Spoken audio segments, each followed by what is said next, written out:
Warahmatullahi wabarakatuh.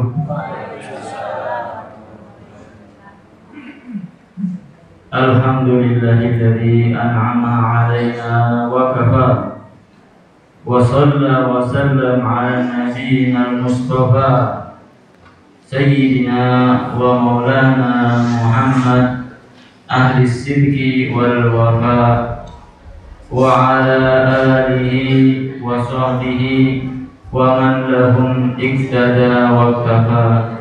Amma ba'du. Para hadirin dan hadirat jamaah salat tarawih Masjid Al-Mu'tasim yang senantiasa disayang oleh Allah Subhanahu wa taala, marilah kita panjatkan puji syukur kita yang paling dalam kehadirat Allah Subhanahu wa taala atas limpahan nikmatnya kepada kita semua. Nikmat sehat walafiat, nikmat Islam, nikmat iman, bisa menaikkan ibadah puasa, bisa melaksanakan sholat sunnah tarawih. Alhamdulillah, summa alhamdulillah, summa alhamdulillah. Tidak terasa kita sudah menginjak di malam yang ke-17 bulan Ramadan, yang mana kita semakin dekat dengan Idul Fitri, semakin berkurang waktu kita berada di bulan Ramadan yang sangat indah. Oleh karena itu, marilah kita pergunakan sisa waktu Ramadan ini dengan sebaik-baiknya. Yang wajib kita kerjakan, yang sunnah kita kerjakan, yang haram dan makruh kita tinggalkan. Bertepatan pada malam hari ini, malam 17 Ramadan, yaitu zaman dahulu pada zaman Rasulullah terjadi yang disebut dengan nuzulul Quran, yaitu diturunkannya Al-Quran oleh Allah Subhanahu wa taala dari Lauhul Mahfuz ke Baitul Izzah 30 juz.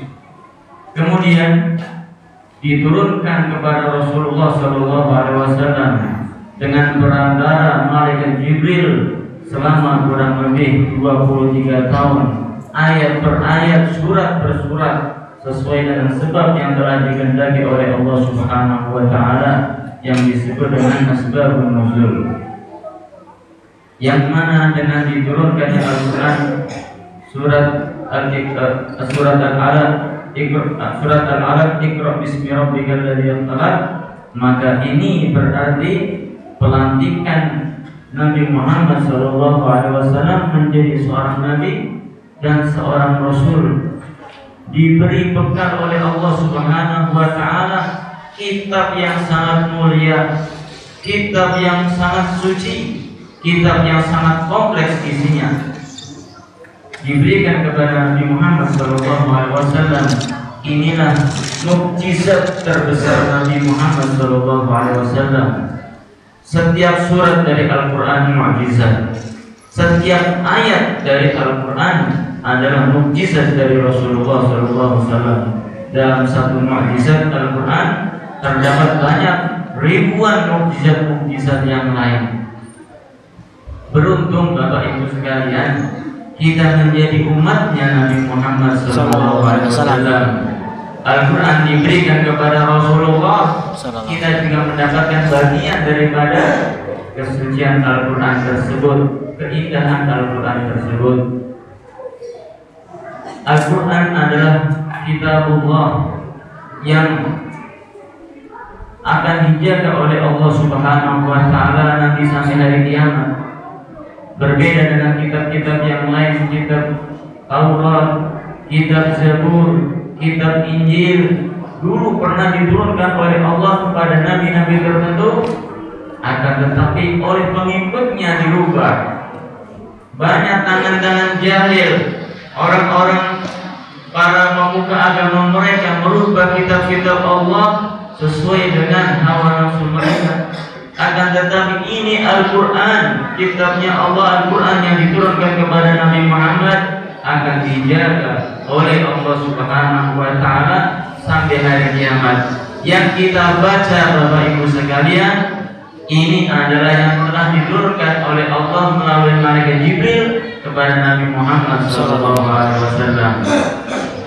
Inna nahnu nazzalna dzikra wa inna lahu lahafizun. Sesungguhnya kami, kata Allah, yang telah menurunkan Al-Quran, dan kamilah yang akan menjaga Al-Quran sampai hari kiamat, tidak akan ada perubahan. Berapa sering orang-orang kafir, orang orientalis ingin merubah Al-Quran, tidak bisa.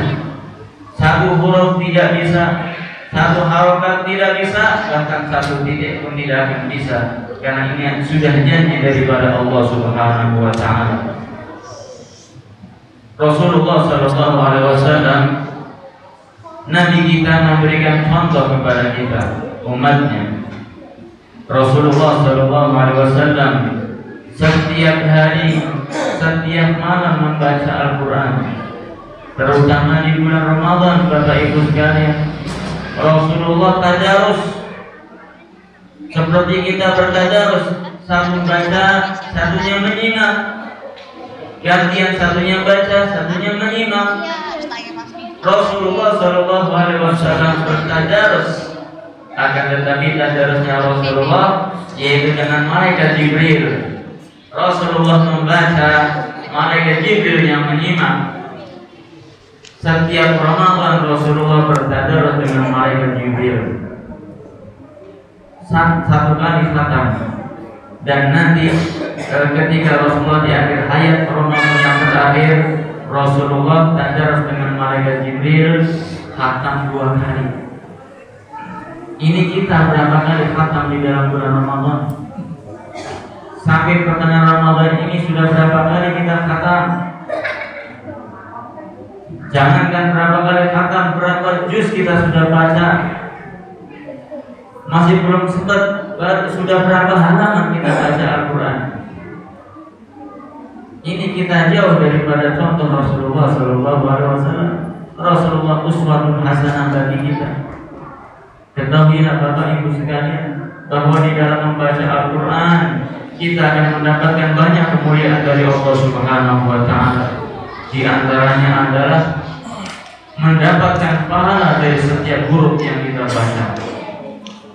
Kata Nabi, satu huruf dari Al-Quran dibaca, maka akan mendapatkan satu kebaikan. Satu kebaikan balasannya dilipat gandakan menjadi 10. Kata Nabi, alif lam mim itu bukan satu huruf, akan tetapi alif 1, lam 1, mim 1. Ada 3 huruf, berarti ada 30 kebaikan. Alif lam mim, kita mendapatkan 30 kebaikan dari Allah. Kalau kita baca satu surat, berapa huruf yang kita dapatkan? Kalau kita baca satu juz, berapa kebaikan yang kita dapatkan? Dalam surat Al-Fatihah sendiri terdapat 156 huruf, kali 10 sudah 1500 kebaikan. Kita ada di sholat tarawih 8 rakaat, 8 kali membaca surat Al-Fatihah kali 1500, berapa pahala kita dapat? Belum surat-surat yang lain, belum nanti kita tambah setelah sholat tarawih baca Al-Quran. Sangat banyak pahala yang kita peroleh.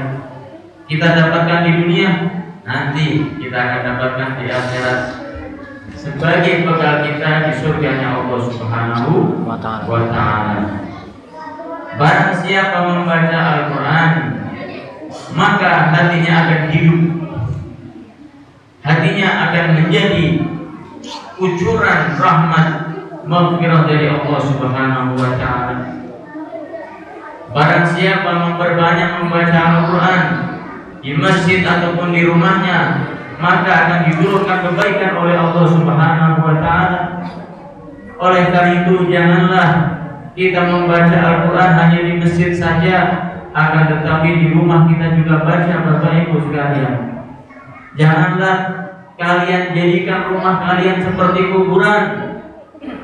Maksudnya bagaimana? Kuburan itu sepi, akan tetapi bacalah di rumah Al-Quran, kalamullah, yang mana apabila dibaca di muka bumi di rumah kita, maka akan terlihat dari langit gemerlap cahaya yang memancar dari tempat tersebut, Sebagaimana kalau kita melihat bintang yang ada di langitan, bukankah bintang-bintang di langitan gemerlap kita panjang dari bumi? Begitu juga rumah, masjid yang dibacakan Al-Quran terlihat dari langit oleh malaikat, terlihat gemerlap bersinar. Dari apa? Dari lantunan bacaan kitab suci Al-Quran. Barang siapa membaca Al-Quran, maka dia akan dijauhkan dari godaan syaitan. Rumah yang dibacakan Al-Quran akan dijauhi dari godaan syaitan. Barang siapa membaca surat Al-Baqarah dalam satu rumah, maka syaitan tidak akan masuk ke rumah itu selama 3 hari. Ini banyak sekali manfaat kebaikan yang kita peroleh dari membaca Al-Quran, pahala-pahala dan lain sebagainya. Begitu juga terutama ini, bahwa Al-Quran adalah pedoman hidup kita, yang mana di dalam Al-Quran terdapat banyak hukum-hukum Allah. Di dalam Al-Quran terdapat kisah-kisah para nabi, umat-umat terdahulu menjadikan ibrah buat kita. Di dalam Al-Quran terdapat contoh-contoh yang baik. Di dalam Al-Quran terdapat semua ilmu akhirat maupun ilmu dunia. Setiap muslim yang sejati harus menemukan apa yang dibutuhkan di dalam Al-Quran, apa yang dibutuhkan di dunia maupun di akhirat terdapat di dalam Al-Quran Al-Karim. Bapak Ibu sekalian yang dirahmati oleh Allah Subhanahu wa Ta'ala, marilah dengan masuknya bulan Ramadan ini, terutama malam 17 Ramadan ini, kita kembali kepada Allah Subhanahu wa Ta'ala.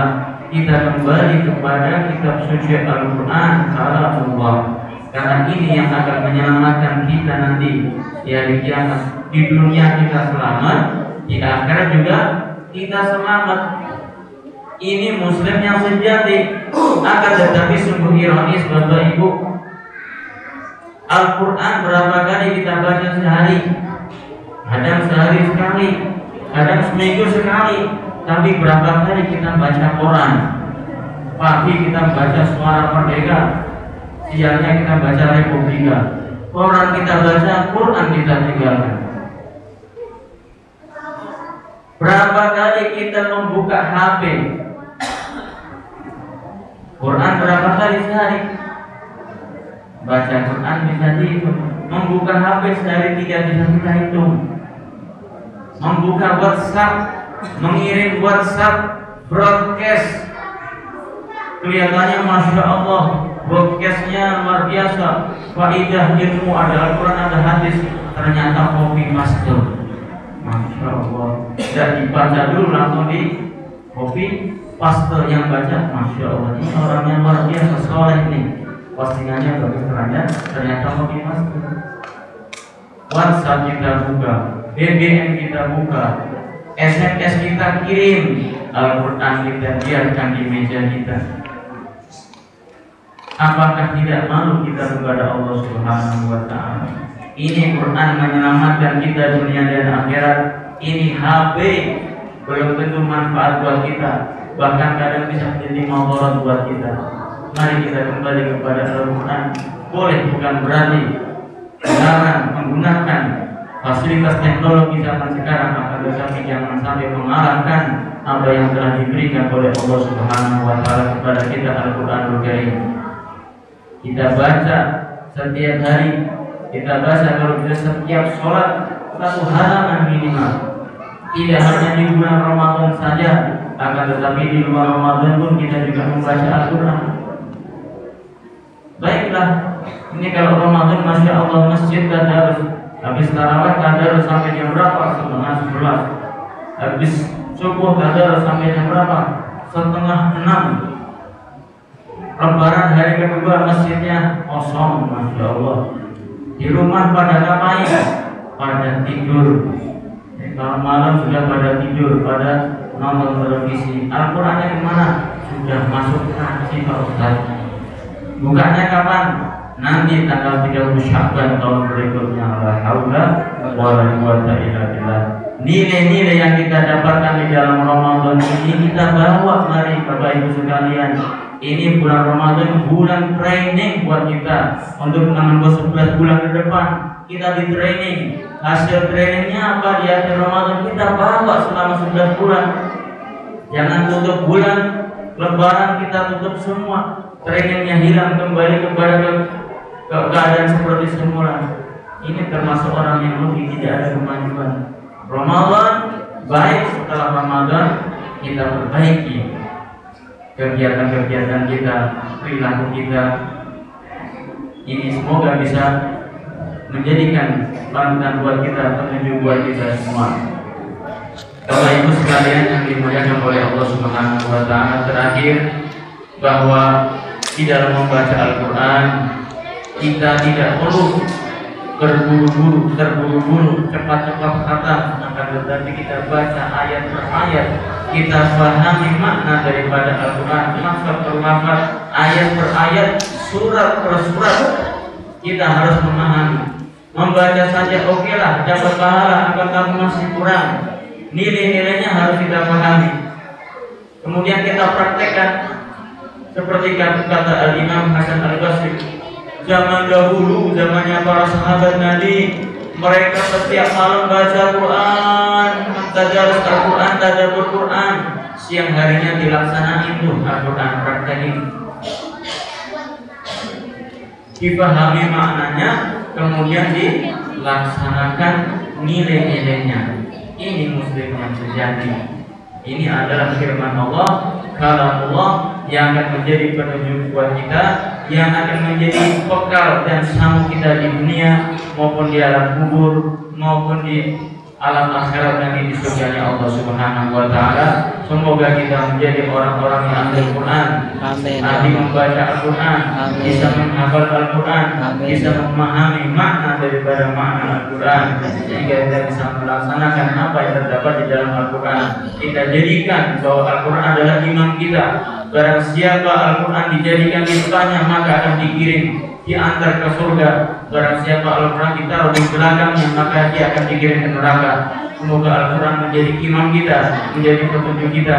Semoga kita dan keluarga kita, anak-anak kita dijadikan insan yang Qur'ani, yang di dalam hatinya terpakai Al-Quran Al-Karim, firman Allah Subhanahu wa Ta'ala. Semoga Allah Subhanahu wa Ta'ala mengumpulkan kita nanti di akhirat dengan ahli-ahli Quran, sebagaimana Dia Allah mengumpulkan kita di dalam masjid yang dibacakan Al-Quran Al-Karim. Wassalamualaikum warahmatullahi wabarakatuh. Bapak Ibu sekalian, itu yang bisa saya sampaikan, mudah-mudahan bisa bermanfaat. Wabillahi taufiq wal hidayah. Wassalamualaikum warahmatullahi wabarakatuh.